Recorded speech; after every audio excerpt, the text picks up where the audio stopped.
Hello everyone, JT here. Hope everyone's having a wonderful day. I'm out today taking one of my walks during the day. And I wanted to remind everybody that as you're going through your entrepreneurial journey, your startup, or even into your career, and you're hustling and you're working through and everything, one things that you cannot forget about is keeping your engine in tune. Last week I had come up with I had gotten a cold, and obviously trying to push through that and work while I still had this cold going on. And what I found myself was that I was getting more discouraged, more frustrated, more angry as I was trying to do the work. And it reminded me of the fact that when our bodies aren't in tune, when our engine's not running properly, it's easier for these thoughts and discouragements to affect us and for us to get angry and not be as productive, not be as innovative. So I want to remind everybody that, just with a nice sports car, if you really want to have the most energy and everything else, then you need to keep your energy up, and you need to keep your body in tune. So there's really three main legs of that. One is, obviously, you got to keep your activity up.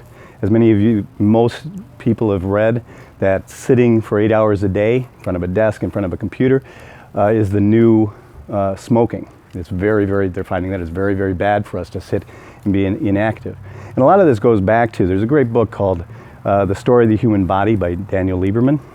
And in that he talks about how we evolved as human beings, why we walk upright, and what our life was like, back 50,000 years ago. And the reality is that today's environment, the world that we live in now, is nothing like it was 50,000 years ago. But we haven't evolved that much in the past 50,000 years from the way those humans were now.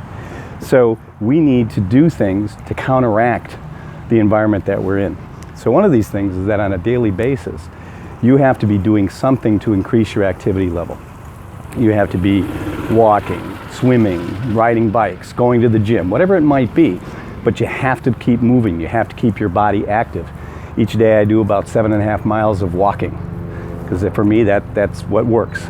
It keeps my mind fresh and my body in relatively good shape. So whatever it is, make sure you're doing something on a daily basis. If you find yourself sitting too long, just stand up, walk around, run up and down the stairs, whatever it might be, but it's necessary to do that. The second leg is that we have to eat properly. Eating healthy, and whatever that may mean for you, but essentially the simplest thing is to stay away from processed foods. Don't go to the burger joints, don't eat out a lot. Find fresh vegetables and fruits, fresh meats and lean meats that you can prepare yourself.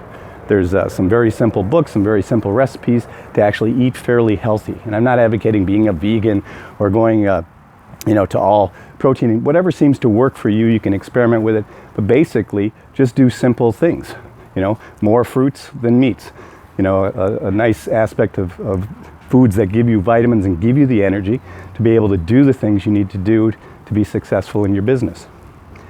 The last thing is, and one of the things that we have a tendency to neglect as we're focused on getting our business going and working crazy hours, is getting enough rest, getting enough sleep, and getting the proper amount of sleep.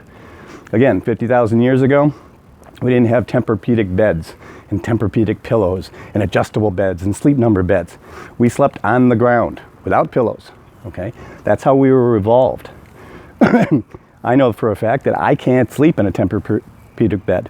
I may feel like I'm getting good sleep, but actually I found, I had the opportunity to do this last weekend, that I woke up and I felt more tired. My body didn't feel right.